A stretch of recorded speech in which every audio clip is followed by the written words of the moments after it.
Hello. Hello జై, నేను doctor. మీ DNA reports వచ్చాయి. అర్జెంట్గా హాస్పిటల్కి రండి. నాకు అర్జెంటుగా ఒక పని ఉంది. జై, దిస్ ఈజ్ ఇంపార్టెంట్. మీరు రావాల్సిందే. సరే అండి, నేను ఇప్పుడే వస్తున్నాను. ఓకే, నాకు అర్జెంటుగా ఒక పని ఉంది. సరే. మీరు లోపలికి వెళ్ళండి. రామయ్య, సార్ని లోపలికి తీసుకెళ్ళు.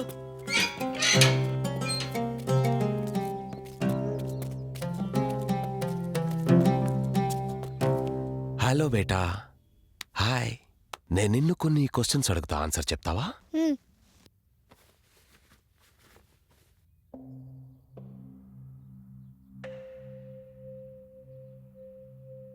ఏ కోనే? Daddy, who is she? Mummy. Good girl, you are very smart. బచ్చి, మీ ఇంట్లో ఇంకా ఎంతమంది ఉంటారు? 4. ఎవరెవరు?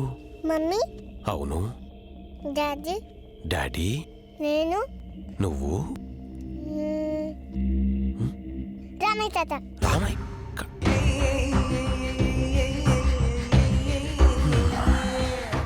సరే, ఇదంతా ఈజీ క్వశ్చన్స్ అడిగాను కదా. ఇప్పుడు ఫోర్త్ టెస్ట్ కరెక్ట్గా ఆన్సర్ చేస్తే డైరీ మిల్క్ చాక్లెట్ ఇస్తా, సరేనా? సరే చెప్తా. ఆన్సర్ చేస్తేనే ఇస్తాను, ఓకే? మీ అమ్మ ల్యాప్టాప్ ఉందా? ఎక్కడుంది? అక్కడుందా? తీసుకొస్తావా? తీసుకొస్తా. Good girl. వెళ్ళి తెచ్చి.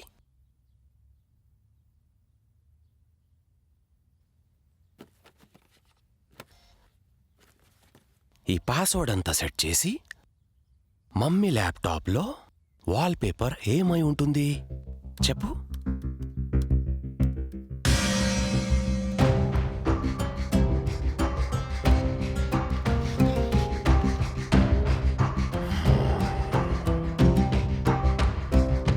కరెక్టా నువ్వు చెప్పింది? ఇదిగో చాక్లెట్. వెళ్ళు, ఆడుకో. వెళ్ళు.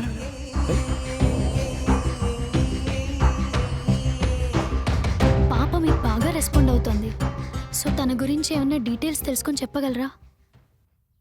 బచ్చి बहुत ब्रिलियंट है ब्रेन से, వెరీ ఇన్నోసెంట్ ఫ్రమ్ హార్ట్. ఇప్పుడు 4వ వ్యక్తి రామయ్య అని చెప్పింది కదా, కానీ ఆ 4వ వ్యక్తి రామయ్య కాదు. మరి అదెవరో ఆ పాప అంత ఈజీగా చెప్పదు, కానీ ఎలాగోలా మనం ఇన్ఫర్మేషన్ తీసుకోవాలి. మరి ఎవరు? ఇంగ్లీష్లో స్పిరిట్ అంటారు, తెలుగులో ఆత్మ అంటారు. Are it could just be a simple type of hallucination. మీరేమంటున్నారు? బచ్చి రూమ్ ఒకసారి చూడాలమ్మా.